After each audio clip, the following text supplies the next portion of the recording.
کیا آپ صرف یہ چاہتے ہیں کہ میں شادی کروں، آپ کی شادی نہیں ہوئی اور آپ کی نیت ہے کہ میں اپنے بیوی کو اور اپنے ہونے والی اولاد کو بہتر طور پر زندگی دے سکوں، اچھی زندگی دے سکوں، تو اللہ کرے کہ آپ کو اس میں کامیابی ہوگی، nothing wrong with it. But اگر بیوی بری آتی ہے اچھی آتی ہے، اس میں نصیب کا کوئی تعلق نہیں. سمجھ گئے جی؟ نصیب کو مت، آپ نے غلطی آپ کی ہے. قبول ہے قبول ہے قبول ہے آپ نے کیا تھا نا، تو پھر اللہ کو کیوں ڈالتے ہو بیچ میں نصیب کو؟ اچھا جی، ایک انٹرسٹنگ سوال آیا، مزہ آئے گا آپ کو سننے میں ڈاکٹر فخر. اچھا، اب ہمارے جو ویور ہے نا یہ بڑا سمجھدار ہو گیا، اور میں نے نوٹس کیا ہے کہ اب سوالات کی نوعیت بھی بڑی انٹرسٹنگ ہے، بڑی ڈیپتھ ہے. تو بڑا انٹرسٹنگ سوال انہوں نے کیا ہے، اور سوال یہ ہے کہ اللہ نے سورہ رحمان میں جو پہلی 4 آیت ہے، الرحمن علم القرآن خلق الانسان علمہ البیان. رحمان پروردگار رحمان جس نے قرآن کا علم دیا، انسان کو خلق کیا اور اسے بیان کرنے کی صلاحیت دی، بولنے کی صلاحیت دی. تو اس سوال اس کا یہ ہے کہ انسان کو بعد میں خلق کیا، قرآن پہلے آ گیا؟ کیونکہ ترتیب تو یہی ہے نا کہ رحمان قرآن کا علم دیا، انسان کو خلق کیا اور بولنے کی صلاحیت دی، بیان کرنے کی صلاحیت دی. تو ان کا سوال یہ کہ یہ کیسے ہو سکتا ہے کہ قرآن پہلے آئے انسان بعد میں آئے؟ سمجھاتا ہوں، بڑا سمپل ہے. ہم قرآن کو ایک کتاب سمجھتے ہیں. قرآن صرف کتاب نہیں ہے، اللہ نے علم خلق کیا پہلے، اور علم خلق کرنے کے بعد انسان کو خلق کیا، اور انسان کو خلق کرنے کے بعد اس کے اندر یہ صلاحیت پیدا کی کہ وہ بیان کر سکے، وہ بول سکے، وہ کہہ سکے، بات کر سکے، اپنا مدعا بیان کر سکے، اپنی مرضی کا اظہار کر سکے. تو پہلے علم آیا، علم کے بعد انسان خلق ہوا. تو اس حوالے سے قرآن پہلے ہے، کیونکہ قرآن میں کائنات کا علم ہے پورا کا پورا. یہ تو ہم اور آپ جو ہے وہ نہ سمجھے نہیں سمجھ سکتے کہ قرآن میں کیا ہے. پوری کائنات کا علم کا نچوڑ قرآن میں ہے. تو قرآن پہلے آیا اس حوالے سے کہ علم پہلے آیا. اچھا جی، دوسرا دیکھنے کا انداز یہ بھی ہے کہ علم جو ہے وہ اللہ کی ذات سے منسلک ہے. تو اللہ کی ذات تھی ہمیشہ سے، تو اللہ کا علم تھا ہمیشہ سے. وہ کنڈینس ہو کے قرآن میں آیا ہے، کنڈینس ہو کے. ورنہ اگر ہم قرآن کو نہ سمجھیں تو ہماری غلطی ہے، کیونکہ وہ تو علم اگر آپ کھولنا چاہے، جیسے زپ فائل کو جب آپ اوپن کرتے ہیں تو ایک چھوٹی سی فائل میں پتہ نہیں کتنا مواد ہوتا ہے. تو جیسے جیسے ہر دور میں انسان اس کو سمجھتا جائے گا اپنی عقل سے، اپنی بشارت سے، اپنی سوجھ بوجھ سے، اپنے علم سے، تو پھر اس میں نئی نئی چیزیں واضح ہونا شروع ہو جائیں گی. بیٹا موئز انکل کو بیٹھنے دو، آپ نیچے آ جائیں. ارے آپ اوپر بیٹھے پلیز. ہمارے یہاں یہ سکھایا جاتا ہے اور یہ ہم چاہتے ہیں گھروں میں بھی ہو. اچھا جی، نیکسٹ. روشنا نے سوال کیا ہے، کہتی ہے میں یو ایس میں رہتی ہوں، انگلش میں اردو میں بتا رہا ہوں. 36 سال میری عمر ہے. میں ساری زندگی احساس کمتری میں مبتلا رہی ہوں. انسیکیورٹی مجھ میں ہے، یعنی عدم تحفظ، سیلف اسٹیم، عزت نفس بہت کم ہے. مجھے سمجھ نہیں آتا میں اس فیلنگ سے کیسے جان چھڑاؤں. میں لوگوں سے بات کرتے ہوئے اپنا ذہن نہیں بتا سکتی، اپنی مرضی نہیں بتا سکتی. میں بہت زیادہ کیئرفل اور کوشش رہتی ہوں، اور اوپینینز، اپنی رائے فوراً نہیں بنا پاتی. تو میں کیا کروں؟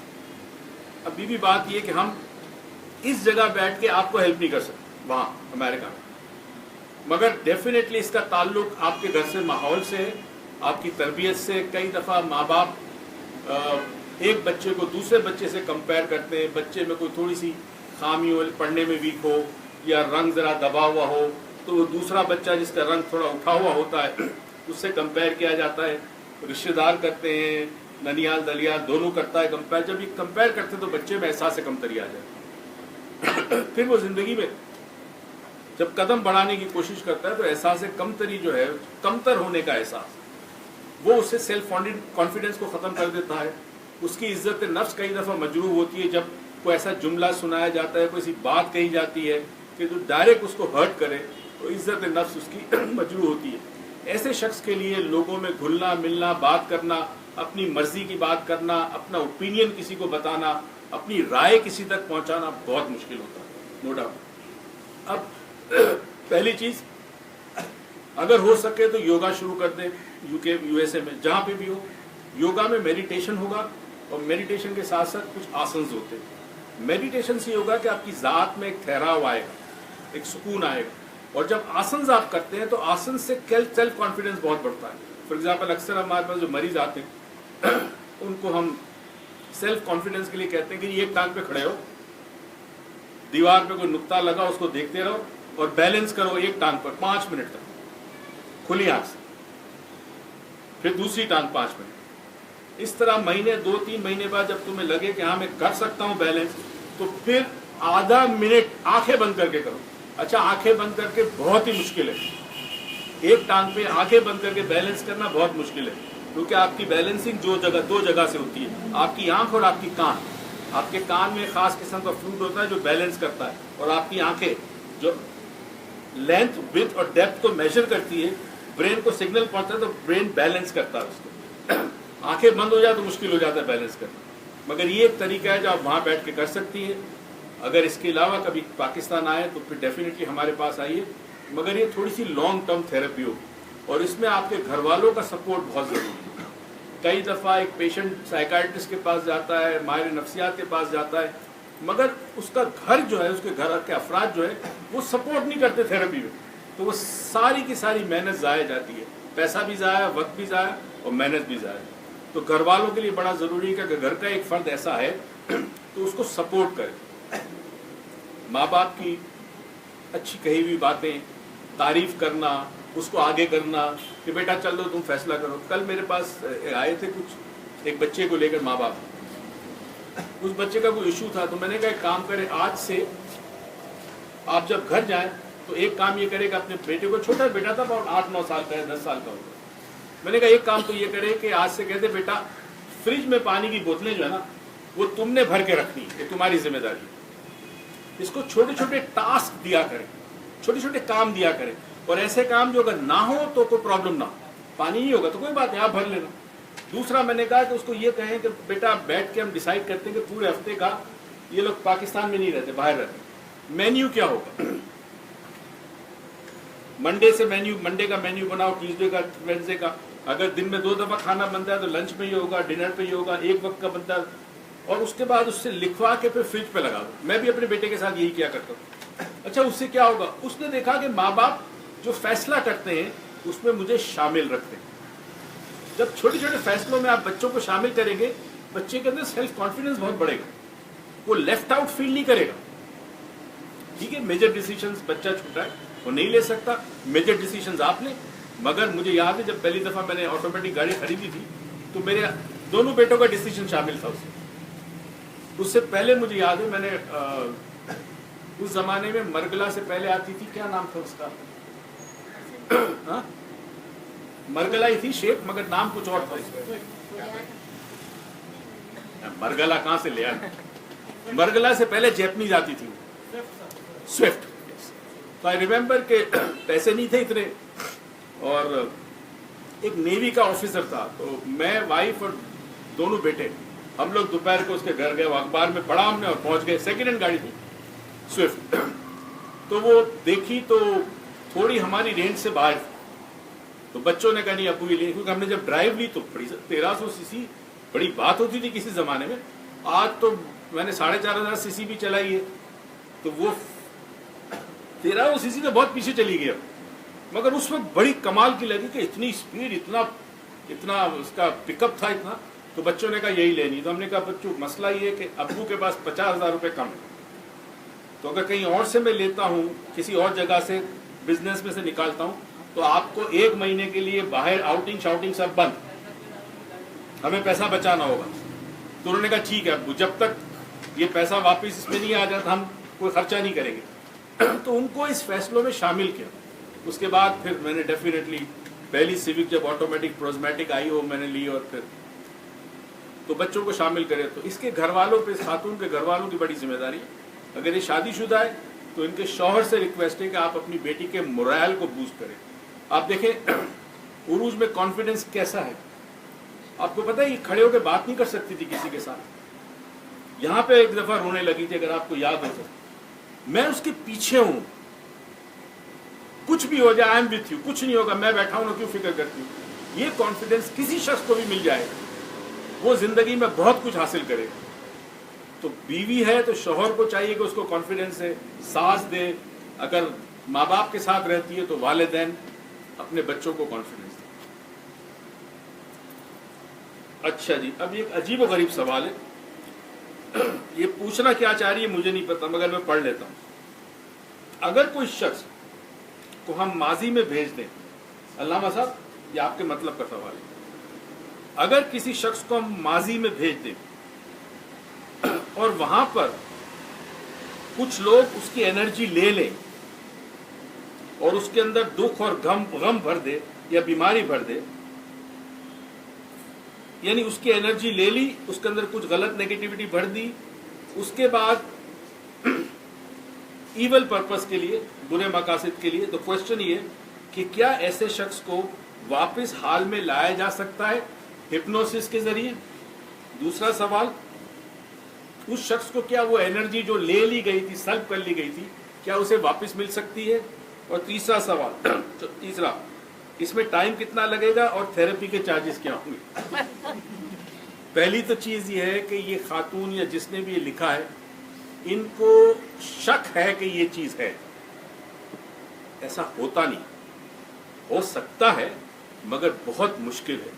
کوئی بہت ماہر شخص ہو جو کسی کو لے جائے ماضی میں اور اس کی توانائی کہیں کسی اور کو دے دے اور وہاں سے سارا کچرا اٹھا کے دے دے، تو یہ تھیوریٹکلی پاسبل ہے، ٹھیک ہے، مگر اتنا کمال کا شخص ملنا بڑا مشکل ہے کہ جس میں یہ صلاحیت ہو کہ یہ کام کر سکے. تو ان کو شک یا وہم ہے کہ میرے ساتھ یہ ہوا ہے. ایک صاحب یہاں پہ آج آئے تھے، کل وہ ایک پرچہ لکھ کے چھوڑ گئے تھے نورین کے پاس کہ میں بہت پریشان ہوں، میری 3 مہینے سے جاب نہیں ہے، مالک مکان بھی پریشان کر رہا ہے، مجھ پہ اثرات اور جادو، تو برائے کرم مجھے جاب دے دے. تو میں نے اس کو کہا، عدنان کو میں نے کہا بلا کے بات کر لو، اگر ہمارا کام کا شخص ہے تو ہم اس کو رکھ لیتے ہیں. ہمیں ویسے بھی ایک کمپیوٹر آپریٹر کی ضرورت ہے جو بیسک ہارڈ ویئر اور پرابلم سالونگ جانتا ہو. تو اس نے اس کا انٹرویو کیا عدنان نے، اس نے کہا مجھے تو نہیں آتا کمپیوٹر کا کام، آفس کا کام ہو یا باہر کا کام ہو. تو میں نے کہا باہر کا کام تو سلیم ہے ہمارا، اس سے زیادہ ہوشیار کوئی نہیں ہوگا، اور آفس میں کوئی ایسا کام نہیں ہے، کمپیوٹر والا چاہیے ہمیں آدمی، آئی ٹی آپریٹر.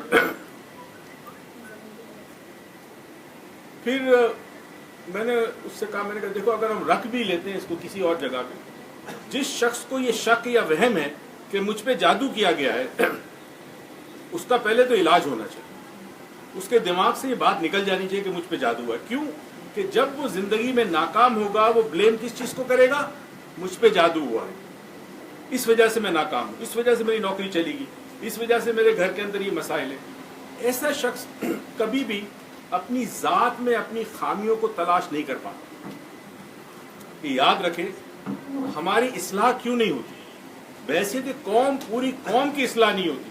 وجہ یہ ہے کہ ہمارے ساتھ جب کوئی پرابلم آتی ہے، ہم زندگی میں جب کوئی ناکام ہوتے ہیں تو ہم انگلی اٹھاتے ہیں کسی کی طرف. میرے ماں باپ کی وجہ سے ہوا، میری بیوی کی وجہ سے میرا گھر ایسا ہوا، میری ساس کی وجہ سے ہوا، میری بہو کی وجہ سے ہوا، یا میرے شوہر کی وجہ سے میں ناخوش ہوں یا تکلیف میں ہوں. ہم انگلی، کوئی نہ ملے اللہ کی مرضی، انگلی سیدھی اوپر چلی جاتی ہے. یہ جو انگلی اوپر جاتی ہے نا، یہ اس لیے نہیں جانی چاہیے کہ اللہ کی مرضی، کیونکہ اس میں آپ بری الزمہ ہو گئے. میرا تو قصور ہی نہیں، اللہ چاہتا ہی نہیں کہ میں کامیاب ہوں. تقدیر وہی آ گیا بات، نصیب، مقدر.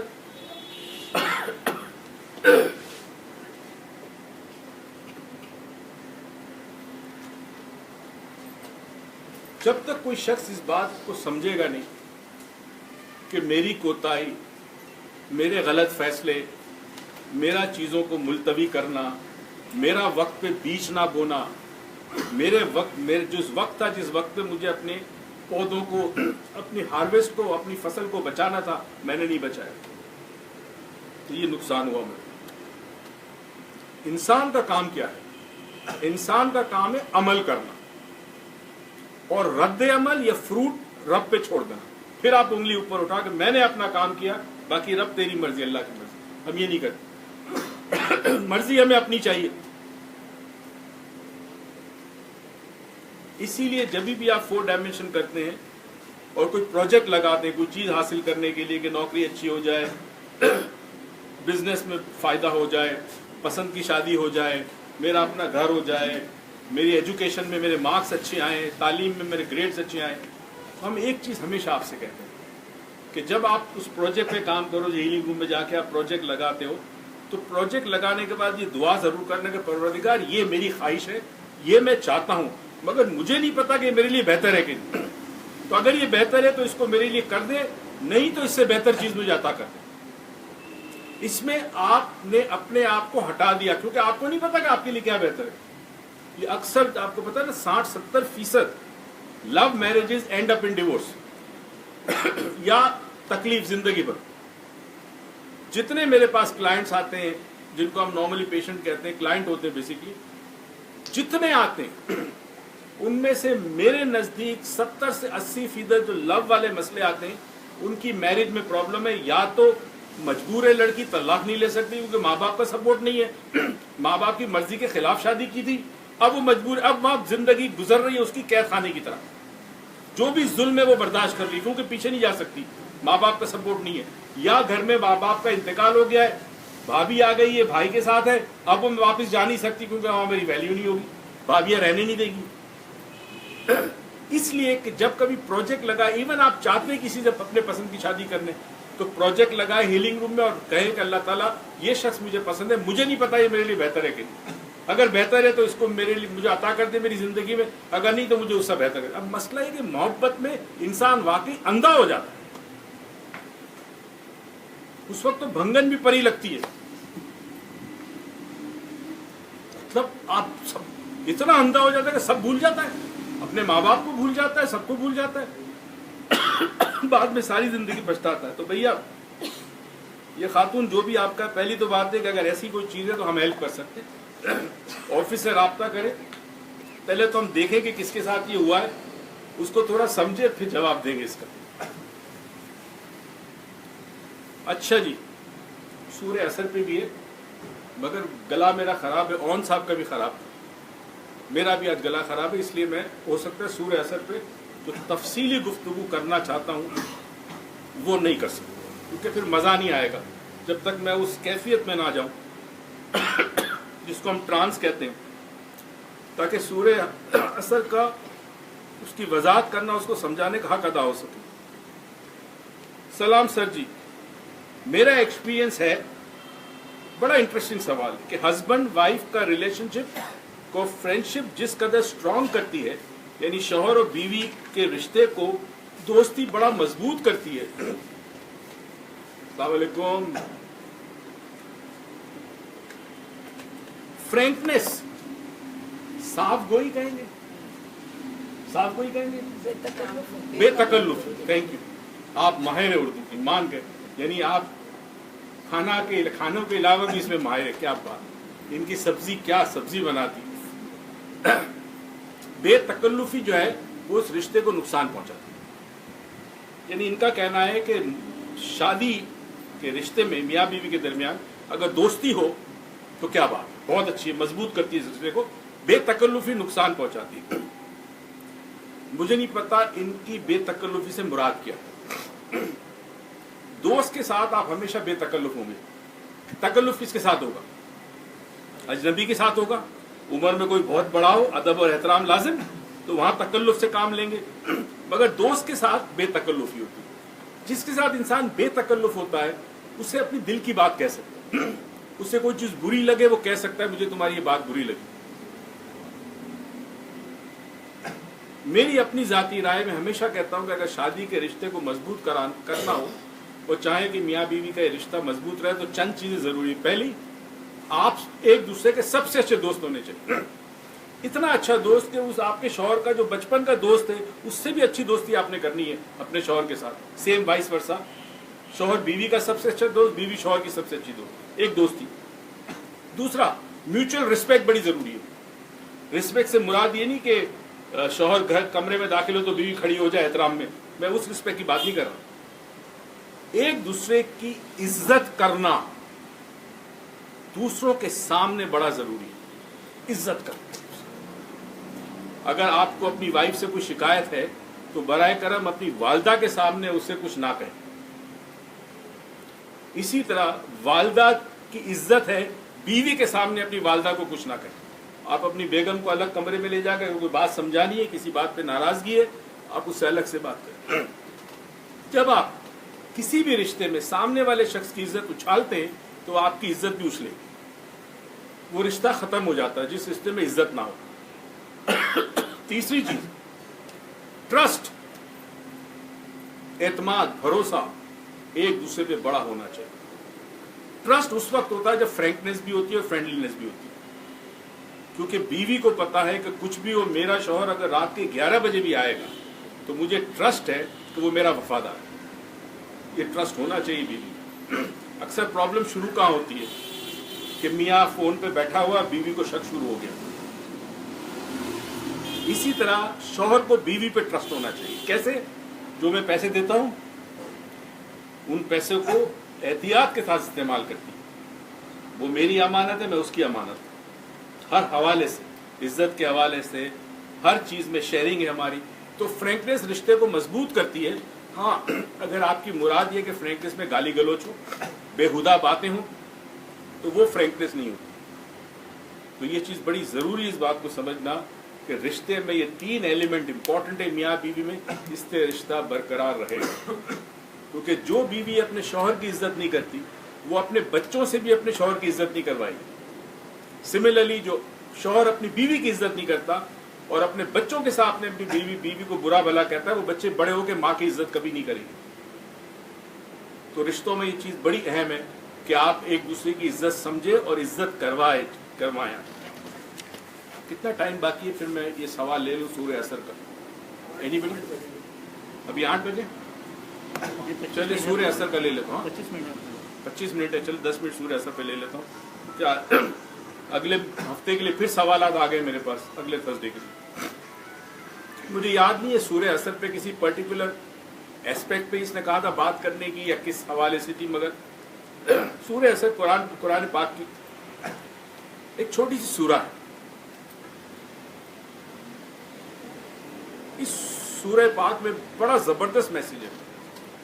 اکثر آپ سنتے ہیں علماء کرام سے ٹیلی ویژن پہ، ڈاکٹر ذاکر سے بھی یہ سوال بارہ ہوا ہے اور لوگوں سے بھی ہوا ہے کہ اگر ایک انسان جو ہے وہ اچھا انسان ہے مگر مسلمان نہیں، اکثر سنا ہوگا یہ، بے ایمانی نہیں کرتا، چوری نہیں کرتا، لوگوں کا خیال رکھتا، اللہ کی مخلوق کا خیال رکھتا ہے مگر مسلمان نہیں، تو کیا وہ جنت میں جائے گا کہ نہیں جائے گا؟ اب میں مولوی نہیں ہوں، نہ کوئی علماء، میں اس ایسپیکٹ پہ بات نہیں کر سکتا، مگر اس کا جواب آپ کو سورہ عصر میں ملے گا۔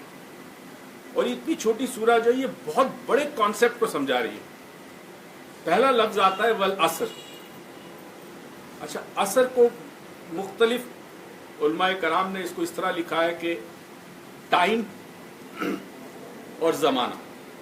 کچھ علماء کہتے ہیں عصر سے مراد زمانہ ہے، کچھ کہتے ہیں ٹائم ہے، بٹ بہرحال زمانہ ہو یا ٹائم ہے، دونوں میں ایک چیز کامن ہے کہ زمانہ ٹائم سے بنتا ہے اور ٹائم ہی کی وجہ سے زمانہ آگے بڑھتا ہے، دونوں ایک ہی چیز ہے۔ جہاں ٹائم ہوگا وہاں سپیس ہوگی، کیونکہ بغیر ٹائم کے سپیس پاسبل نہیں ہے اور بغیر سپیس کے ٹائم پاسبل نہیں ہے۔ مثال کے طور پر جب سورہ یاسین میں آپ پڑھتے ہیں آخری آیتوں میں کہ جب اللہ کسی چیز کا ارادہ کرتا ہے تو فرماتا ہے کن فیکون، اور وہ ہو جاتی ہے۔ اچھا، اب پہلے تو یہ لفظ ارادے کو سمجھیں۔ ہمارے لیے اس مادی دنیا میں اور اس جسم کے ساتھ ذہن ہمارا، ارادے کا مطلب ہے خیال۔ ارادے کا جو کانٹینٹ ہوتا ہے وہ تھاٹ ہوتا ہے نا، آپ ایک ارادہ کرتے ہو کسی چیز کا، اس کا مطلب آپ نے سوچا یہ کرنے کا۔ اب اللہ نہیں سوچتا کیونکہ سوچنے کے لیے ذہن چاہیے، اللہ ان تمام چیزوں سے بالا تر ہے، مگر ہمیں سمجھانے کے لیے کہ ارادہ کرتا ہے اور پھر فرماتا ہے ہو جا، تو وہ چیز ہو جاتی ہے۔ یہ اللہ کی قدرت ہے۔ انسان کیا کرتا ہے؟ ارادہ کرتا ہے، عمل کرتا ہے، ارادہ کرتا ہے، عمل کرتا ہے، عمل کے مطابق اس کو رد عمل ملتا ہے، فروٹ ملتا ہے، ریوارڈ ملتا ہے، ہے نا, جو وہ کرتا ہے اس کا ریوارڈ ملتا ہے اس کو. تو اب سورہ عصر میں جو چیز بتائی گئی اس کو اس طرح سمجھے کہ جب کچھ نہ تھا, کچھ نہ تھا, نہ زمین نہ آسمان نہ آکاش, کچھ بھی نہیں تھا, روشنی بھی نہیں ہوگی, پتہ نہیں ہوگی کہ نہیں ہوگی, ہمیں نہیں پتا. تو اللہ تعالیٰ نے کہا کن فیکون. کن فیا, لاسٹ میرے خیال میں لاسٹ میں جواب دے چکا تھا. ایک سوال آیا تھا کہ 6 دن میں دنیا کیوں بنی, اللہ چاہتا تھا ایک لمحے میں بنا دیتا, یاد ہے میں نے سمجھایا تھا کہ کیا مراد ہے اس سے. اینی وے, کن فیکون 2 چیزیں ہوئی. سائنس ایک طرف کہتا ہے بگ بینگ تھیوری, بہت زور کا دھماکہ ہوا اور پھر مادہ کریٹ ہونا شروع ہوا, میٹر بننا شروع ہوا. اب میٹر جب بنتا ہے تو 2 چیزیں خود بخود پیدا ہوتی ہے, ایک وقت پیدا ہوتا ہے, ایک سپیس پیدا ہوتی ہے. اب سپیس اور وقت کا آپس میں تعلق کیا ہے؟ محی الدین صاحب وہاں بیٹھے ہیں, میں ان کے پاس اگر چل کے جاتا ہوں تو شاید مجھے آدھا منٹ لگے, یہاں سے ہوائی جہاز میں جاتا ہوں تو مائکرو سیکنڈ لگے, راکٹ میں جاتا ہوں تو بہت تیزی سے جا سکتا ہوں. تو سپیڈ پہ ڈیپینڈ کرتا ہے, مگر ڈیفینیٹلی مجھے فاصلہ طے کرنا ہے. اس فاصلے کو طے کرنے میں جو چیز آتی ہے اسے وقت کہتے ہیں. تو جیسا جیسا مادہ بنتا گیا اور کائنات پھیلتی گئی اس میں وقت لگا. سائنسدان کہتے ہیں جی 600 بلین ایئرز ہوئے, 500 بلین ایئرز ہوئے, یہ پھیلتی گئی کائنات اور اس سے وقت بنتا گیا اور سپیس بنتی گئی. پہلے کوئی سپیس نہیں تھی اور چونکہ سپیس نہیں تھی تو وقت نہیں تھا.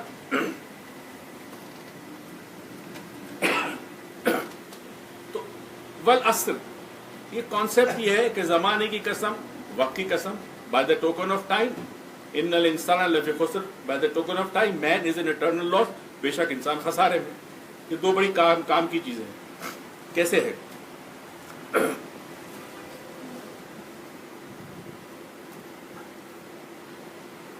میں جب بہت چھوٹا تھا تو سپرمین بننے, کامکس بڑی پڑھتا تھا, تو سپرمین بننے کا خواب تھا کہ سپرمین بن. ذرا بڑا ہوا, مطلب میٹرک میں آیا جب, کیونکہ ہمارا منسٹری آف ڈیفینس کے ساتھ کام تھا تو فوجی ہمارے پاس میرے والد کے دفتر میں آیا کرتے تھے, ایئر فورس نیوی آرمی کے لوگ. ان کی وردیاں دیکھ کے بڑا متاثر ہوتا تھا. تو مجھے پھر یہ خواہش پیدا ہوئی کہ میں ایئر فورس کا پائلٹ بنوں. اب آپ دیکھیں کہ بچپن میں میری خواہشات کچھ اور, جوانی میں کچھ اور جیسے وقت گزرتا گیا میری ترجیحات, میری پسند, میری ناپسند, میرے اوپینینز چینج ہوتے گئے. اور میرے بلیفس میں بھی بہت بڑا شکر ہے میرے اساتذہ کا, جو میرے کور بلیفس تھے اس میں بھی بہت بڑا چینج لائے وہ لوگ. اگر وہ چینج نہ لاتا تو میں یہ سب نہیں کر سکتا. فکس تھنکنگ ہوتی ہے, لینئر تھنکنگ ہوتی ہے, تو پھر یہ سوچ اتنی پھیلتی نہیں ہے, اس میں گہرائی نہیں آتی اتنی. تو جیسے جیسے میں بڑا ہوتا گیا, یعنی وقت گزرتا گیا, کیا چیز رونما ہوئی؟ تبدیلی, چینج, اس کو کہتے ہیں تغیر. اچھا, میرے اوپینینز بھی چینج ہوئے, یعنی میری رائے بھی چینج ہوئی, میرے بلیفس میں بھی چینج آیا, میری پسند میں بھی چینج آیا. جو ناپسند تھی وہ پسند آنے لگی, جو پسند تھی وہ ناپسند ہو گئی, ہے نا. میں لڑکی کی بات نہیں کر رہا, میں چیزوں کی بات کر رہا ہوں. اچھا, اس طرح میرے جسم کو دیکھیں. بچپن تھا تو میری اماں کہا کرتی تھی کہ جب میں پیدا ہوا تو بہت گورا تھا. انفیکٹ ابھی بھی وہ کبھی کبھی میں بیٹھتا ہوں ان کے ساتھ کھانا کھانے کے بعد تو میرا ہاتھ پکڑ کے کہتی ہے یہ کیا ہو گیا تیرا رنگ, امی 60 سال کا ہو گیا, تیرے رنگ کو کیا اتنا گورا تھا. امی کہتی میری انگلیاں بڑی خوبصورت تھی. تو میرے ابو نے, ان کو جنون تھا ہینڈ رائٹنگ کا, خوش خطی جسے کہتے ہیں. ہماری رائٹنگ بہت بری تھی تو ایک ٹیچر رکھا مجھے اور میرے چھوٹے بھائی ڈاکٹر عزیز کے لیے. وہ ٹیچر اتنا اذیت پسند کہ وہ انگلیاں رکھتا, اپنا پینسل رکھتا, انگلیاں دباتا. اس نے کیا اثر دیا ہماری برین میں کہ اس کے بعد ہماری رائٹنگ بالکل خراب ہو. میرے اور میرے چھوٹے بھائی عزیز کے, ہم دونوں کی رائٹنگ آپ نہیں پڑھ سکتے. بہرحال, تو اگر میں گورا تھا تو اب میں سانولا ہو گیا. جوانی میں جو بھاگتا تھا, اچھلتا کودتا تھا, وہ اب اس سے زیادہ نہیں کر سکتا اس طرح سے. تو دیکھیں میرے جسم میں بھی تبدیلی آئی, میرے ذہن میں بھی آئی, میرے نظریات میں بھی آئی. تو انسان ہر لمحے تبدیل ہوتا ہے. کسی نے بڑی خوبصورت بات کی, the only thing that is permanent is change, nothing is permanent except change.